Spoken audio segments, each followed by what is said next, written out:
Pakistan cricket team کے سابق کپتان اور انڈر 19 ٹیم کے ہیڈ کوچ محمد یوسف نے اپنے کرکٹر بننے کو معجزہ قرار دے دیا۔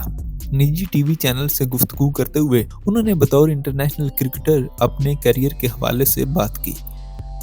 انہوں نے کہا کہ میرا تعلق ایک غریب گھرانے سے تھا، جہاں زندگی میں بنیادی ضروریات بھی مشکل سے پوری ہوتی تھیں۔ محمد یوسف کا کہنا تھا کہ میں بطور پروفیشنل کرکٹر اپنے کیریئر کا آغاز کرنے سے پہلے ہی کرکٹ چھوڑنے کا فیصلہ کر چکا تھا۔ میں نے کرکٹ چھوڑ کر درزی بننے کے لیے سلائی سیکھنا شروع کر دی تھی تو ایک معجزہ ہوا۔ سابق کپتان نے بتایا کہ مجھے ایک مقامی لیگ میں ایک میچ کھیلنے کو کہا گیا اور میں نے اس میچ میں ایک سینچری بنا لی، جس کے بعد مجھے انگلینڈ میں ایک لیگ کھیلنے کا موقع ملا۔ انہوں نے مزید بتایا کہ انگلینڈ میں لیگ کھیلنے کا مجھے معاوضہ تو نہیں ملا، لیکن اس کے بعد فرسٹ کلاس کرکٹ کھیلنے کا موقع ملا۔ اس کے بعد پھر میں قومی کرکٹ ٹیم میں بھی شامل ہو گیا۔